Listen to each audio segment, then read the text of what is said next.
मानीअ जे बिल जहिड़ी हिकु मामूली ॻाल्हि तां हैदराबाद जे होटल ते हिकु गभरू नौजवान खे क़त्ल कयो वियो। बिलाल काका भिटाई नगर थाणे जी हद बाईपास ते वाक़े सुपर सलातीन होटल ते मानी खाइण वियो हो। इतलान मूजिबि मानी जे बिल जहिड़ी मामूली ॻाल्हि तां झेड़ो थी पियो ऐं इहो झेड़ो एतिरो वधी वियो जो फायरिंग करे बिलाल काका खे बेदर्दीअ सां क़त्ल कयो वियो, जॾहिं त डंडा ऐं सरिया हणी 3 ॼणनि खे ज़ख़्मी कयो वियो।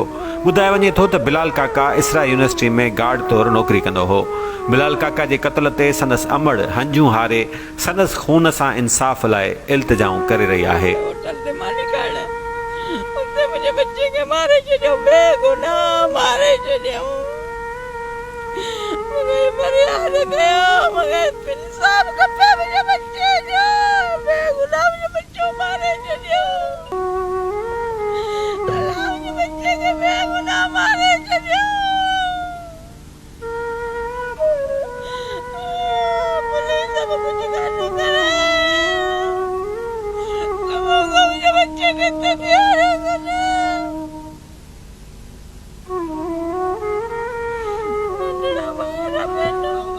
हिते उन्हनि जी बिल तां थोरी घणी मुमारी थी आहे 100-200 जी ॻाल्हि तां।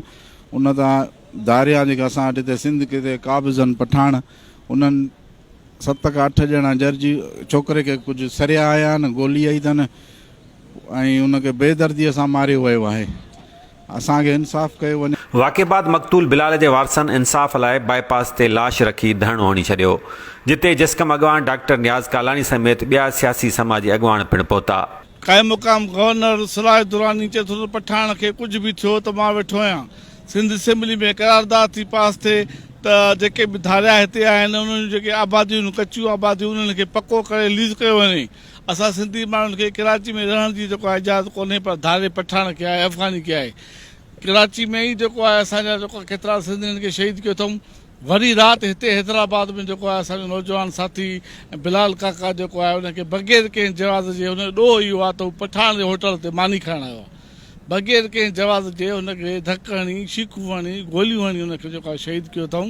रुगो एफ आई आर ते ई ॻाल्हि महदूद न आहे, उहे गिरफ़्तार